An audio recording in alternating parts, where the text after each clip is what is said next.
본문에서 세상에 있는 것 그리고 세상 자체를 사랑하지 말라 이렇게 권면을 했는데, 여기서 말하는 세상이라는 건 물질적인 개념이 아닙니다. 그 세상이라는 건 우리 내면에 그 세상을 추구하는 마음인 그 세속성을 얘기하는 것이고, 이 세속성은 뭐 어떤 일을 한다거나 뭐 어디를 방문한다거나 이런 문제가 아니고, 마음 깊은 곳의 그 동기와 태도를 우리가 세속성이라 이렇게 부르는 것이고, 그것을 세상을 사랑하는 것이라 이렇게 말하고 있는 겁니다. 그 사도 요한식으로 설명한다면 세속성이란 건 그 세상을 사랑하는 마음이죠. 하나님 사랑하지 않고 세상을 사랑하는 마음이라고 할 수 있고, 또 성경은 하나님과 세상을 한꺼번에 사랑하기가 불가능하다 이렇게 말씀을 계속하고 있습니다. 이 세속성에 물들면 가장 먼저 나타나는 것이 말씀으로 들리지 않게 됩니다. 진리의 말씀인데, 이 진리의 말씀이 진지하게 들리지 않는 상태가 그 세속성이 나타난 상태입니다. 그 성경은 주의 말씀이 내 발의 등이고 내 길의 빛이시다 이렇게 얘기하고 있는데, 내 길에 이제 빛이 없는데도 아무 거리낌 없이 막 다니고 내 발도 그냥 아무데나 다닐 수 있는 상태가 세속화된 상태다 하는 것이죠.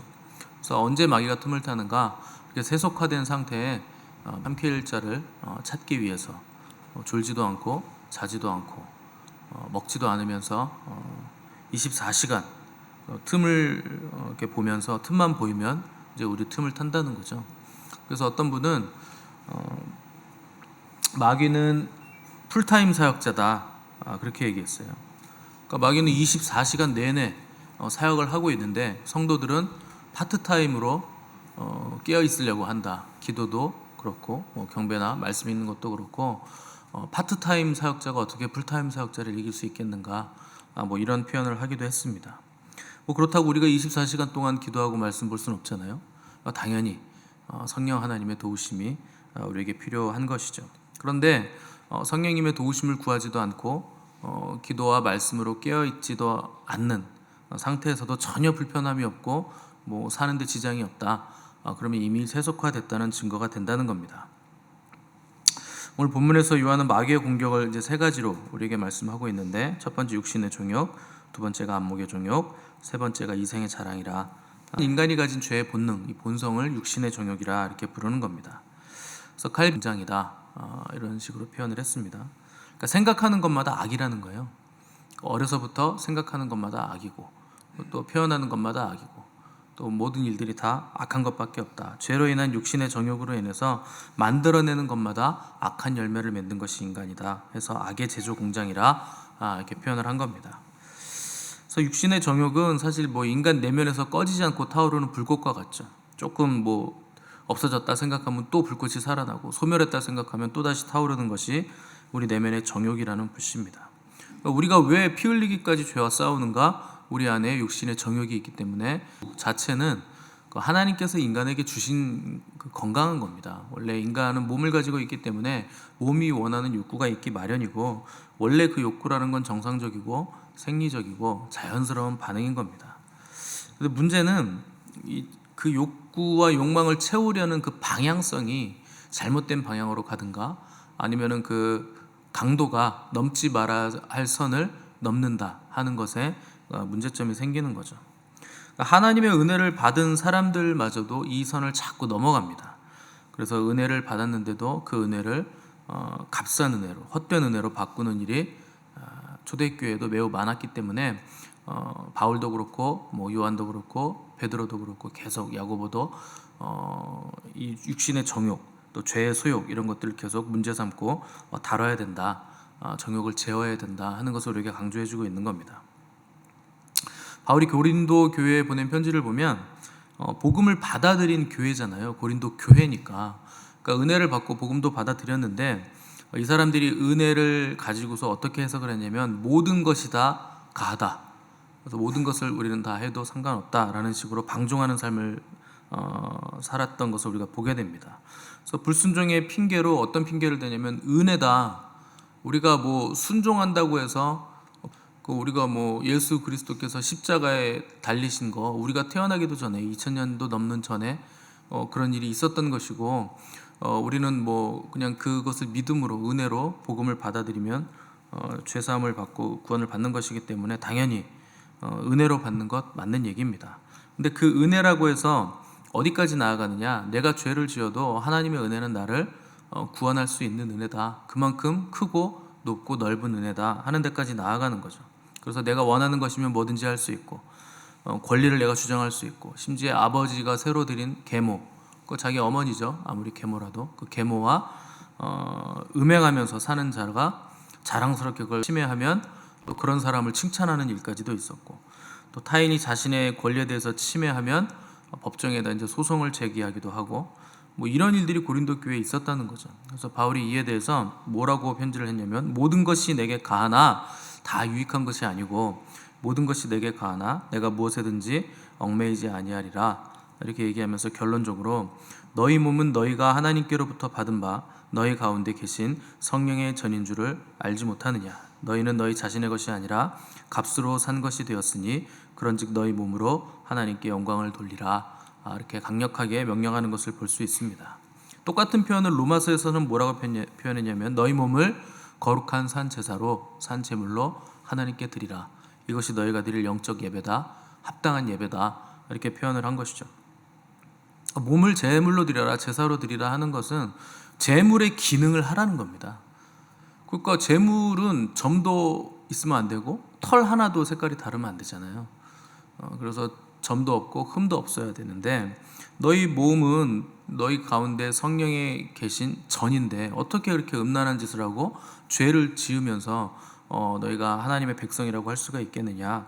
그것은 말도 안 되는 얘기다. 바울이 이것을 얘기하고 있는 겁니다. 그 제물로 드리라고 했을 때 제물이 하는 역할이 있죠. 그 구약에서 우리가 있는 몸을 제물로 드리면서 어떻게 속죄를 받을 수가 있겠는가 하는 겁니다. 그러니까 우리 몸을 하나님께 제물로 드리라는 건 하나님과 우리가 화목하게 되는 방편으로서의 제물일 뿐만 아니라, 또한 화목제라는 건 뭡니까? 사람과 사람이 막힌담이 허물어지고 또 화목하게 해주는 기능을 제물이 가지고 있기 때문에, 우리가 죄된 것을 하나님께 드림으로써 하나님과 화목할 수 없고 사람과 사람 사이의 막힌담도 화목하게 할 수 없는 것이다. 때문에 우리가 우리 몸을 거룩한 제물로 드려야 된다는 것은 개인적으로는 점도 없고 흠도 없는 거룩한 몸을 하나님께 드려야 함을 말하는 것이고, 또 공동체적으로는 사람과 사람 사이에 막힌담을 없애는 화평케 하는 제물로서 우리가 하나님께 드려져야 된다. 우리는 화평의 사람들이 되어야 된다 하는 것을 바울이 이중적으로 말씀해주고 있는 것이죠. 그것을 위해서 하나님께서 우리를 부르셔서 구원하시고 은혜를 주시고 또 자유를 주시고 또 필요한 모든 것을 다 공급해 주시는 것인데, 그것을 위해 살지 않고 그저 내 이익을 위해서 살고 내 배 불리기 위해서 살고 하나님의 일에는 전혀 관심이 없고 내 일에만 관심이 있는 채로 삶을 살아간다면 그 부끄러운 삶을 사는 것이고 하나님의 은혜를 헛되이 받고 있는 삶을 산다는 겁니다. 뭐 비단 이런 현상은 그때만이 아니라 오늘도 마찬가지입니다.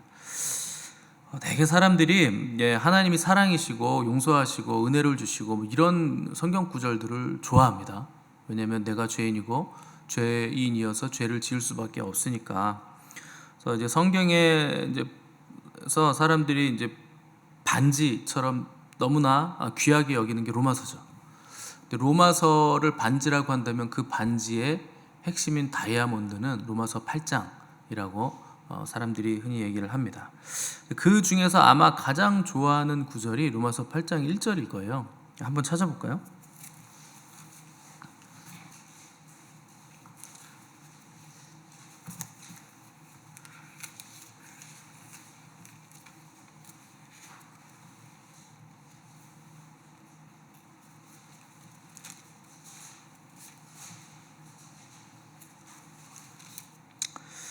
248페이지 있습니다. 신약성경 로마서 8장 1절 다 같이 읽겠습니다. 시작.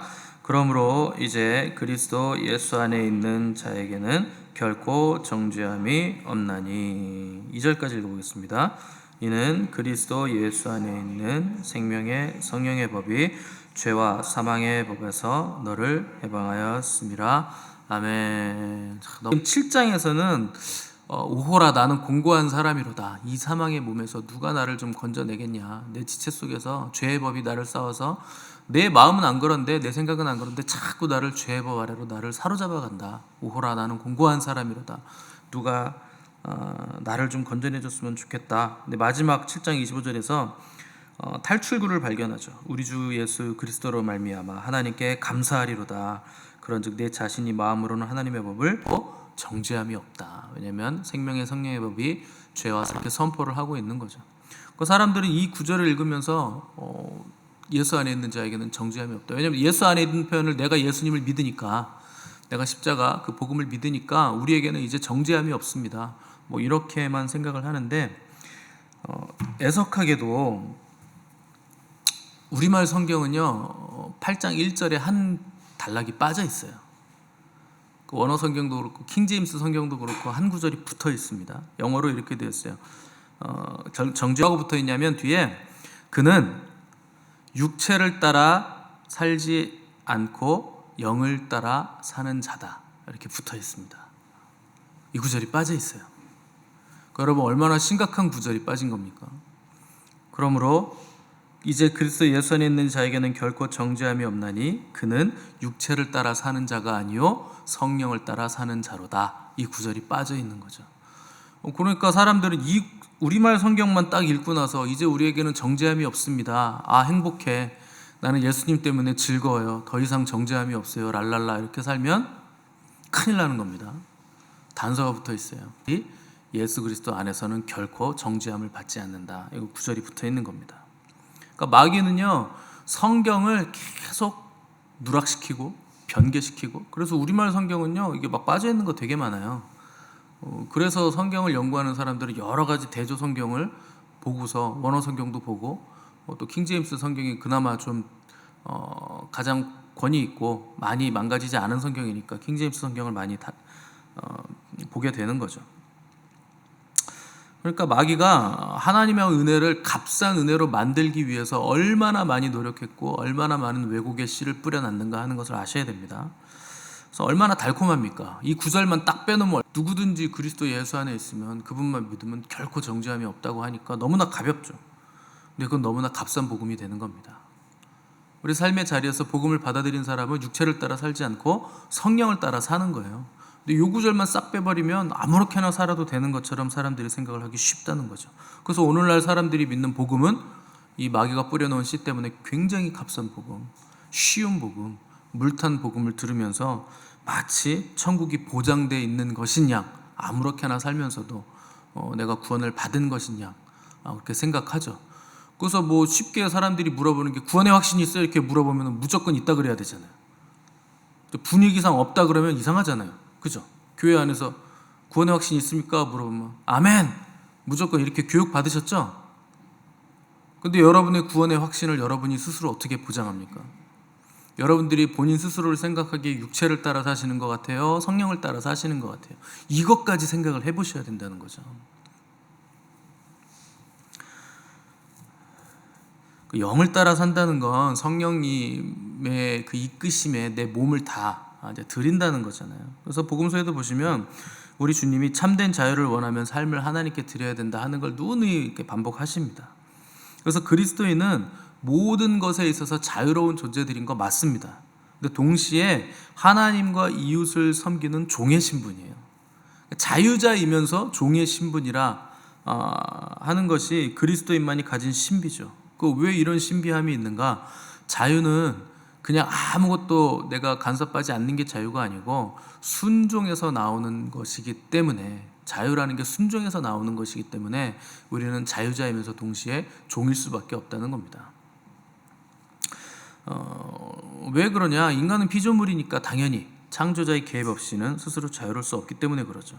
한번 여러분 불가능하겠지만 시도해 보세요. 하나님 없이, 하나님 떠나서 내가 스스로의 힘으로 독립적으로 존재할 수가 있는지 한번 시도를 해보십시오. 그런데 그거 자체가 불가능합니다.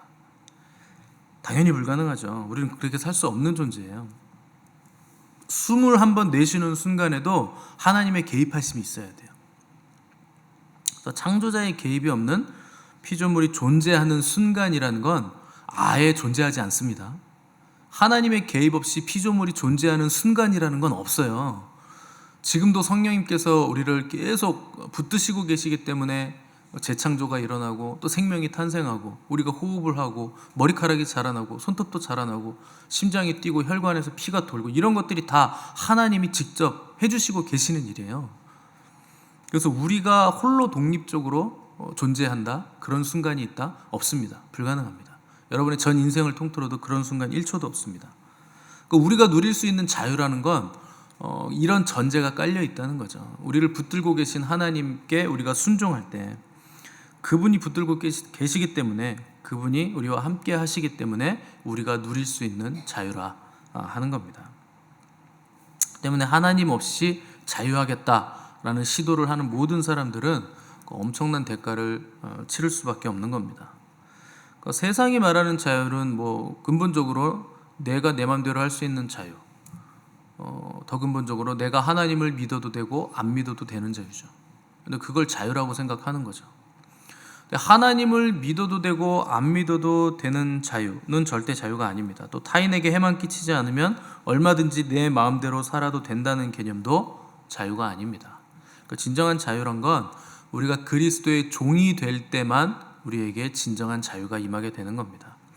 그래서 주님이 뭐라고 하시냐면, 아무든지 나를 따라오려거든 자기를 부인하고 날마다 자기 십자가를 지고 나를 따를 것이니라 하시면서, 누구든지 제 목숨을 구원하고자 하면 잃을 것이요 누구든지 나를 위하여 제 목숨을 잃으면 구원하리라. 단순히 목숨을 잃으라는 얘기가 아니라 누구를 위해서 목숨을 잃는 겁니까? 나를 위하여, 예수 그리스도를 위하여 자기 목숨을 잃는 자가 자기 목숨을 구원하게 되리라. 나를 위해서 너의 목숨을 던져라 라고 말씀하실 수 있는 유일한 분은 우리 주님밖에 없어요. 주님이 유일무이하십니다.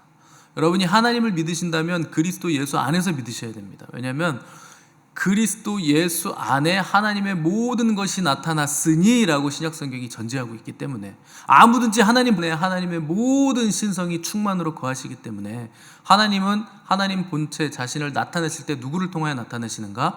예수 그리스도를 통하여 나타내시기 때문에 우리가 예수 그리스도 안에 있을 때만 하나님을 믿는다라고 표현할 수 있는 겁니다. 그래서 주님만 나를 위해 너의 목숨을 던져라 이렇게 말씀하실 수 있고, 바로 우리 주님이서 내 말에 순종하라고 요구하실 수 있는 유일한 권위가 있으신 분이 바로 우리 주님이십니다. 근데 그런 권위도 없는 사람들이 나에게는 자유가 있으니 내가 예수 그리스도를 믿을 자유도 있고 안 믿을 자유가 있다고 말하는 건 이거 굉장한 대가를 치를 수밖에 없는, 자기가 있어야 될 영역을 넘어가 버린 마귀적인 생각을 하고 있다는 거죠. 그래서 주님이 그 뒤에 뭐라 그러시냐면, 사람이 만일 온 천하를 얻고도 자기를 잃으면 뭐가 유익하겠냐. 너희들이 말하는 그 자유라고 하는 것으로, 그래 네가 서로 천하를 얻었다고 하자, 우주까지 화성까지 네가 다 가졌다고 하자, 지구뿐만 아니라, 그런다고 한들 네 영혼을 잃어버린다면 너에게 도대체 그게 무슨고? 예수 그리스도를 믿지 않을 자유로 그 자유를 쓴다면 그 사람의 영혼은 더 이상 구원 얻을 방법이 없는 겁니다. 영생을 얻을 방법이 없는 거죠. 그러면 그 자유와 누림이 그에게 어떤 의미가 있겠느냐, 주님이 물으시는 겁니다. 그래서 사람이 생명을, 참된 영생을 얻으려면 우리가 죄로 인해 망가졌음을 먼저 인정을 해야 되고, 이 자기 중심적인 이기적인 자아에 대해서, 육체의 정욕에 대해서 우리가 죽어야 한다 하는 주님의 가르침을 반드시 따라야 됩니다. 그래서 여러분들이 양육반 처음에 하실 때 전능자의 그늘이라는 책을 읽으셨잖아요. 기억이 나시죠? 네. 짐 엘리엇이 한 그 유명한 말이 있잖아요. 영원한 것을 얻기 위해서 영원하지 않은 것을 포기하는 자, 버리는 자는 절대 바보가 아니다. 그 세상은요, 너희들 왜 그렇게 바보같이 사느냐, 이렇게 얘기한다는 거죠. 근데 주님은 너희들이야말로 세상에서 가장 지혜로운 자들이다 이렇게 말씀하시는 겁니다. 그 사람들은요, 이 육체의 정욕을 이제 뭐라고 표현하냐면 인간의 욕구다 이렇게 표현을 하는 거죠. 흔히 인간의 3대 욕구를 식욕, 성욕, 수면욕이라 그러대요. 근데 아닐 겁니다 아마. 그건 뭐 그냥 낭설일 거예요. 그냥 그 대표적인 걸 몇 가지를 자기들이 표현해 놓은 것 같은데, 뭐 어떤 사람은 뭐 인간의 욕구를 뭐 5개인가 6개로 구분해 가지고 생리적인 욕구, 뭐 안전의 욕구, 또 뭐 애정의 욕구, 뭐 이렇게 소속감의 욕구, 자아 실현, 마지막 사랑, 애정의 욕구, 마지막에는 이제 뭐 자아 실현까지 올라가게 된다. 뭐 이렇게 표현한 사람도 있었습니다. 그러니까 맨 아래에 생리적인 욕구가 있다는 거죠. 그 생리적인 욕구라는 건 아까 말한 그 식욕, 성욕, 수면욕 뭐 이런 걸 얘기하는 거죠. 그러니까 몸이 그냥 원하는 할 수 있게 된다. 그러니까 자아 실현을 하기 위해서 배고픈데 무슨 자아 실현을 할 수 있겠느냐, 이런 식으로 이제 계단을 쌓 올라가는 거죠. 이게 이제 세상이 말하는 정욕에 대한, 욕구에 대한 그들의 이론들이죠. 그래서 성경은 뭐라고 말하느냐가 중요한 겁니다. 중요한 것은 성경이 우리에게 그 욕구에 대해서, 정욕에 대해서 어떻게 얘기해? 40일을 금식하셨거든요. 그 생리적인 욕구를 완전히 다 비우신 거예요. 그리고 40일이 끝나면 바로 이제 그 욕구를 채워야 되잖아요. 그 세상의 논리라면. 그런데 사단이 와서 시험을 하죠. 이 돌로 떡을 만들어 자시오. 당신은 그럴 능력이 있지 않습니까? 물었을 때 주님은 생리적인 욕구를 먼저 채우시지 않았다는 겁니다. 그게 중요한 게 아니라는 거죠. 세상은 생리적인 욕구, 먹고 사는 게 먼저 충족이 돼야 그 다음에 뭐 교회도 갈 수 있는 거고. 흔히 그렇게 얘기하잖아요. 아니 뭐 돈을 벌어야 교회 가서 헌금도 하지. 중요한 말입니다. 그런데 아니라는 거예요. 예수님은 돌로 떡을 만들어 먹으라는 그 시험에 그게 중요한 게 아니다. 중요한 건 하나님의 말씀이 중요하다라는 것을 선포하심으로 인해서 생리적인 욕구, 먹고 사는 문제가 해결돼야 뭘 할 수 있다는 세상의 그 가치를 완전히 뒤집어 놓으신 겁니다. 영적인 문제가 훨씬 더 시급한 문제라 하는 것이죠. 그래서 결국에 계시록에서도, 이건 뭐 구약 성경부터 계시록까지 계속 이 문제가 나오죠. 사람들의 이 욕구, 정욕을 채우는 문제가 중요하냐, 영적인 문제가 중요하냐. 결국 짐승의 표를 받는 사람은 뭐 때문에 받습니까? 매매를 하지 못하게 하니까 받는다. 이것이 성경의, 계시록의 마지막 성경에서도 똑같이 나오죠. 결국 그 먹고 사는 문제가 해결되지 않으면 전부 다 배도하고 하나님 떠날 것이다 하는 것이 성경의 기록입니다. 근데 주님은 그것을 거부하고, 중요한 건 그런 게 아니다, 하나님의 말씀, 그 입에서 나오는 말씀이 우리의 양식이다 하는 것을 선포하신 겁니다. 결국 하나님의 뜻이 가장 중요하죠. 하나님의 입에서 나오는 말씀이 가장 중요하기 때문에. 그래서 가장 중요한 건 우리가 하나님을 만나야 되고 그분의 음성을 들어야 된다. 그 앞에 잠잠히 있어야 된다 하는 겁니다. 그게 가장 빠른 길이라는 거예요. 뭐 이 사람 만나고 저 사람 만나서 뭐가 해결되지 않는다는 거 여러분 이제는 다 아실 겁니다. 그런데도 여전히 하나님 앞에 앉아 있기보다 여기 기웃거리고 저기 기웃거리고 하는 일들을 아직도 하고 있는 이유는 우리 안에 육체의 정욕이 계속 살아난다. 그래서 바울은 이 좀비처럼 계속 살아나는 육체의 정욕을 죽이기 위해서 나는 날마다 죽노라 하는 표현을 할 정도로, 바울마저도 그랬다는 겁니다. 해결이 안 된다는 거죠. 그래서 이 육체의 정욕은, 죄는 우리를 여기 기웃거리게 만들고 저기 기웃거리게 만들고, 하나님 없이 자꾸 뭘 여기저기 다니게 우리를 부추겨요. 그래서 하나님 없이도 뭐가 될 거라는 헛된 생각이 자꾸 불꽃이 타오르죠. 사랑해온 시간이 오래됐다면 하나님을 사랑하는 시간도 그만큼 오래돼야 돼요. 그만큼의 시간이 걸리는 겁니다. 근데 갈수록 빨라지죠, 하나님이 하시는 일들은. 가끔 이렇게 기도해드리면 악한 영이 들어와 가지고 있는데, 기도해드리면 안 나가시는 분들이 있어요. 악한 영께서 나 안 나가. 왜 안 나가냐 그러면, 얘는 죄를 사랑하는데 내가 있을 곳이 여긴데 내가 왜 나가? 나 나간다 그래도 나 7귀신 데리고 다시 들어올 거야. 그러면 8귀신 되는 거거든요. 그러니까 죄를 사랑하잖아요. 여러분, 악한 영이 안 나갑니다. 내가 여기 있을 곳이 여기라고 생각을 하기 때문에. 그러니까 여러분, 죄를 사랑하는 건 인간의 본성이에요. 근데 그걸 거스르는 건, 육체의 정욕을 이길 힘은 찬송에서 뭐라고 합니까? 보혈의 능력밖에 없죠. 예수 그리스도의 보혈로 우리가 씻기심을 받고 성령의 충만함을 날마다 간구하고, 우리가 하나님을, 성령님이 주신 그 사랑에 부어주심으로 하나님을 사랑할 때 깊이 사랑할 때 그때 이제 육체의 정욕들이 제어가 되는 겁니다. 이스라엘 백성들이 바알 섬긴 이유도 그거예요. 가나안 땅이니까 가나안 방식으로 살아야 배가 부를 수 있을 것이라고 생각을 한 까닭이죠.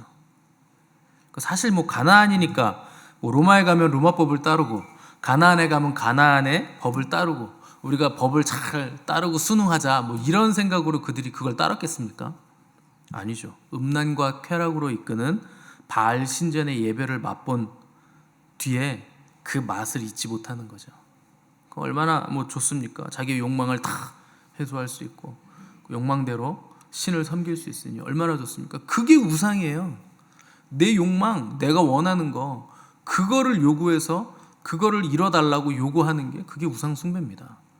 굳이 우리가 무슨 부처를 섬기거나 바알을 섬기거나 이슬람을 섬기는 게 아니고 무슨 바위나 나무에 대고 절을 하지 않아도 빌지 않아도 내가 내 인생의 필요를 내가 결정해서 그거 내놓으라고 하나님께 요구하는 게 굉장히 우상 숭배적인 신앙이죠. 그래서 그 음란과 쾌락으로 이끄는 바알 신전의 바알을 숭배하고 하나님과 동시에 바알도 숭배하는 이중적인 모습을 보였다는 겁니다. 그러니까 죄를 사랑한다는 거예요. 여전히 하나님을 섬기지만 여전히 죄를 사랑하고 있는 그 한 발은 우상 숭배하고 있고 세상에 걸쳐 있고 한 발은 교회에 걸쳐 있는 삶을 살기 때문에 육체의 정욕이 우리를 자꾸 세상으로 끌고 다닌다는 겁니다. 그래서 오늘 사도 요한은 이 세상이나 세상에 있는 것들을 사랑하지 말라 이렇게 얘기하고 있는 겁니다. 왜요? 거기에 소망이 없으니까. 그래서 우리의 사랑의 대상은 하나님 한 분뿐입니다. 여러분 하나님을 사랑하시기 바랍니다. 뜨겁게 사랑하시기 바랍니다.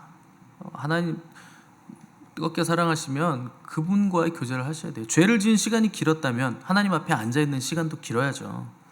그래야 뒤집히는 거예요. 판도가 바뀌는 거예요. 내가 아직도 죄를 사랑하고 있는데 하나님 앞에 교제하는 시간이 없으면 점점 죄로 끌려가겠죠. 그건 하나님도 어떻게 할 수가 없습니다. 여러분들이 죄를 사랑하잖아요. 하나님도 어떻게 못해요. 여러분들이 부부관계에서도 합법적인 부부관계에서도 한 사람이 부부 말고 다른 사람을 사랑하면 그거 어떻게 못합니다. 어떻게 끌고 옵니까? 마음을 사랑을 그 사람에게 줬는데 어떻게 할 거예요? 결국에는 가정이 파탄나는 지경으로 가는 거죠. 사랑이라는 건 그런 거예요. 하나님도 여러분들이 죄를 사랑하시면 하나님도 어떻게 구해줄 수가 없어요. 근데 여러분들이 하나님을 사랑하셔서 끊임없이 하나님의 도우심을 구하시면 하나님 도와주십니다. 그래서 빛 가운데 사는 삶이란 건 뭡니까? 죄를 지으면 곧바로 하나님 앞에 나아가는 빛 가운데입니다. 용서해 주세요. 하나님이 씻어주세요. 그래서 하나님 더 사랑할 수 있게 해주시고 죄를 더 미워할 수 있게 하나님이 미워하시는 거 저도 미워할 수 있게 해주십시오. 여러분 진심으로 그 기도를 하나님께 드리시면 하나님이 그거 해주십니다. 그러면 처음에는 작심 3일이었던 것이 작심 4일로 늘어나고 작심 5일로 늘어나고 일주일로 늘어나고 한 달로 늘어나고 그렇게 점점 더 영역이 확대되는 것처럼 땅 따먹게 하는 것처럼 그 기간이 늘어요. 늘면서 나중에는 죄가 희미해지고 결국에는 우리 안에 성령님이 우리 마음의 영역을 지배하시게 되는 전체적으로 다 지배하시게 되는 일까지 이제 생기게 되는 겁니다. 그걸 우리가 성령의 충만함이라 이렇게 부르게 되는 겁니다. 그래서 성령의 소욕은 육체를 거스리고 육체의 정욕을 거스르고 육체는 성령을 거스른다. 육체의 생각은 사망이고 영의 생각은 생명과 평안이니라. 여러분 이런 구절들만 여러분들이 잘 기억하셔서 내가 오늘 어떻게 살아야 되는가를 생각하시면 그 사람은 영에 이끌리는 성령의 지배를 받는 사람이 되는 겁니다. 아담과 하와는요 죄를 짓고 숨어버렸어요. 가장 바보 같은 짓을 하는 거예요.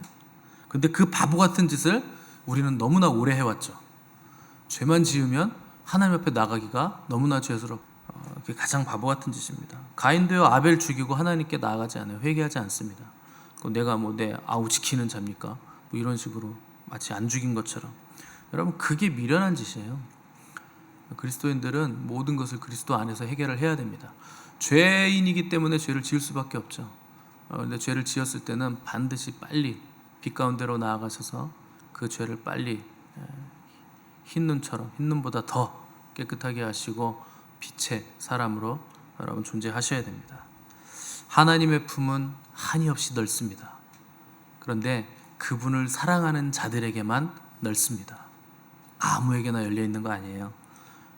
열려 있을 때 여러분 들어가셔야 됩니다. 그래서 오늘 기도하실 때 그분의 따스한 음성을 들으시기를 바라고, 우리의 육체의 정욕을 뛰어넘는 하나님의 사랑이 충만하게 저 여러분들에게 넘치시기를 간절히 바랍니다. 함께 기도하겠습니다.